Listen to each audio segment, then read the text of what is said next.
చేసిన అభివృద్ధి ఉన్నది 3 సార్లు ఎమ్మెల్యే గెలిచి 3 సార్లు ఆయన అభివృద్ధి చేసిండు కదా, ప్రతి బస్తీ అభివృద్ధి చేసుకుంటూ వచ్చిండు. స్కూల్స్ కానీ, హాస్పిటల్స్ కానీ అన్ని రకాల డెవలప్మెంట్ చేసిండు ఆయన. చేసిండు కాబట్టి ఆయనకు కంపల్సరీ ఓట్లు. మరి కాంగ్రెస్ పార్టీ వాళ్ళు మైనారిటీ ఓట్లు ఇక్కడ చాలా కీలకం. అయితే అజారుద్దీన్ గారికి మంత్రి పదవి ఇచ్చారు. మరి ఈ ఓట్లన్నీ అటు పోతాయేమో అనుకుంటున్నారా? మైనారిటీ ఓట్లు అనేది కేసీఆర్ కే ఇస్తారు. కేసీఆర్ చేసినంత మైనార్టీలకు కాంగ్రెస్ ఏం చేయలేదు. మైనారిటీలకు కాంగ్రెస్ చేయని పథకాలు కాకుండా టీఆర్ఎస్ ఎక్కువ పథకాలు చేసింది.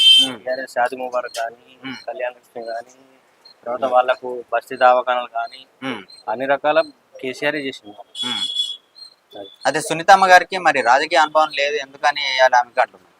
12 సంవత్సరాలు రాజకీయ అనుభవం భర్తతో పాటుగా ఆమె చూసిన ఆమెకు అనుభవం లేదంటే ఎట్లా? నవీన్ యాదవ్ ఎమ్మెల్యే కాదు, ఇప్పుడు ఏం కాదు. ఆమె వాళ్ళ భర్తతోనే ఆమె రాజకీయం వెనక నుంచి నడిపింది ఆమెకు తెలియదు అంటే ఎట్లా?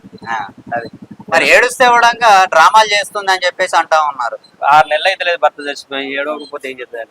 ఎవరైనా కూడా ఇంట్లో పెద్ద చచ్చిపోయినప్పుడు కంపల్సరీ బాధ అనేది ఉంటుంది. ఆమె బాధపడితే ఓట్లు వస్తాయి అనేది కాదు, కానీ కంపల్సరీ సానుభూతి అనేది ఉంటది.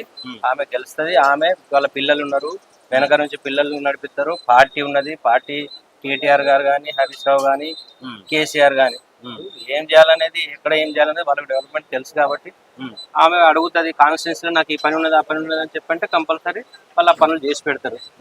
పార్టీ ఉన్నది కాబట్టి ఆమె చేయగలుగుతారు. ఈ కాంగ్రెస్ గవర్నమెంట్ వచ్చిన తర్వాత 6 గ్యారెంటీలు ఇచ్చారు, అవన్నీ పూర్తయినాయి అనుకుంటున్నారు. 6 గ్యారెంటీలు ఎక్కడ పూర్తయినాయి? ఒక బస్సు పథకం తప్ప. 500 గ్యాస్, అసలు గ్యాస్ ఎక్కడ ఇస్తారు? అన్ని డబ్బులు పడతలేవు. అదే 950 రూపాయలు పెట్టి కట్టుకోవడం అవుతుంది. ఒక బస్సు పథకమే కనిపిస్తుంది. ఆ బస్సు పథకంలో కూడా చాలా ఇబ్బందులు పడతారు జనాలు. ఆ బస్సులు సరిగా లేక ఆడోళ్ళు కొట్టుకోడు, మొగోళ్ళకు రేట్లు పెంచుడు, ఇవన్నీ జరుగుతాయి. ఎక్కడ సక్సెస్ ఉన్నది? రేషన్ కార్డులు సన్నబియ్యం ఎలా చూడొచ్చు?